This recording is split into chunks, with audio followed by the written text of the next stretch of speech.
E aí, tudo bem? Hoje a gente vai mergulhar de cabeça numa das ferramentas mais poderosas que a humanidade já criou, o método científico. É ele, no fim das contas, que nos permite separar o que é fato do que é só achismo, sabe? E é com ele que a gente constrói o conhecimento que molda o nosso mundo. Pensa só, por milhares de anos a humanidade olhou para o céu, para a terra, sempre buscando respostas.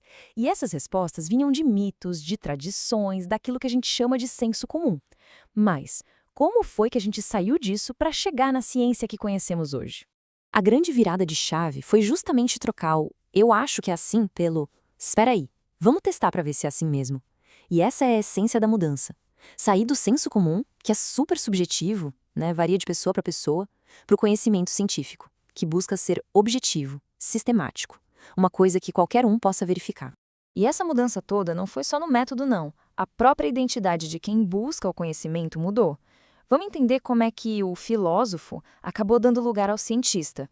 Pensa em figuras gigantes como Galileu com seu telescópio ou Newton formulando as leis do movimento. Naquela época, eles eram conhecidos como filósofos naturais. A investigação deles era muito sobre o porquê das coisas, misturando filosofia e observação.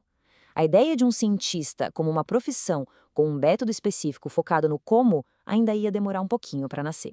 Olha só que jornada longa. Começou lá na antiguidade, com os filósofos e a sua ênfase na observação, passou pelo Renascimento, quando a experimentação começou a ganhar muita força, até chegar nesse ponto de virada, em 1833. Foi aí que a ciência começou a se definir do jeito que a gente entende hoje. É que a coisa explodiu, né? De repente tinha a química, a matemática, o estudo da natureza.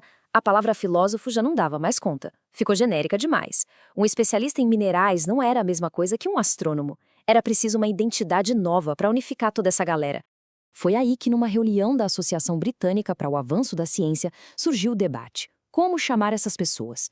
E o filósofo William Whewell sugeriu a palavra perfeita: cientista. Um nome só para unificar todo mundo que seguia um método para investigar o mundo.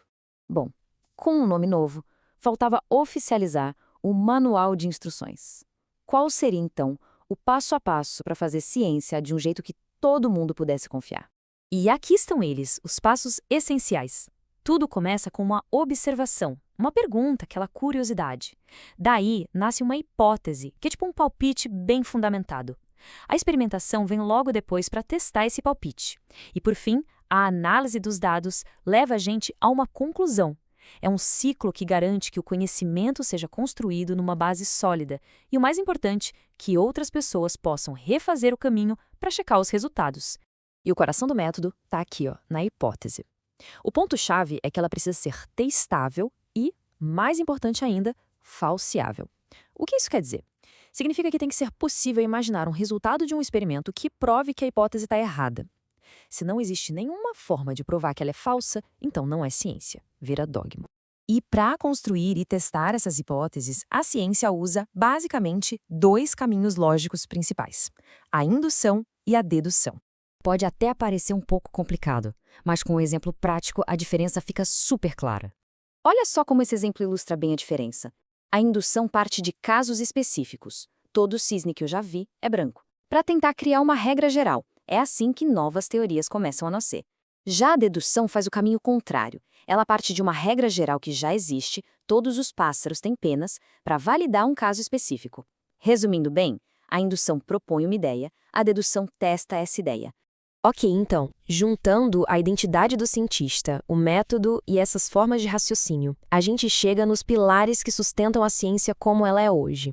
Esses três pilares são como a garantia de qualidade da ciência: o rigor no método, a reprodutibilidade, que permite que qualquer um verifique os resultados, e a falseabilidade, que a gente vai ver em detalhe.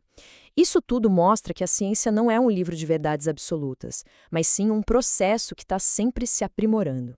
As melhores ideias são aquelas que sobrevivem ao teste do tempo e das evidências. E a falsabilidade, que ficou famosa com o filósofo Karl Popper, é talvez a linha que divide o que é e o que não é ciência. Se uma ideia não pode, nem em teoria, ser provada falsa, ela simplesmente não pertence ao campo científico. É esse critério que separa, por exemplo, a astronomia da astrologia. E assim a gente chega na definição moderna do que é ser cientista. Não se trata de ser um gênio isolado, mas sim de ser alguém que, de forma sistemática, reúne evidências, cria uma hipótese e a testa. Tudo isso para gerar e compartilhar conhecimento. No fim do dia, ser cientista é, acima de tudo, seguir o método. Essa abordagem tão organizada para nossa curiosidade é, sem dúvida, o motor mais poderoso do progresso humano. O método científico nos deu vacinas, nos levou à Lua, nos ajudou a entender os segredos do átomo. Fica a pergunta no ar, né? Qual será o próximo grande mistério que ele vai nos ajudar a resolver?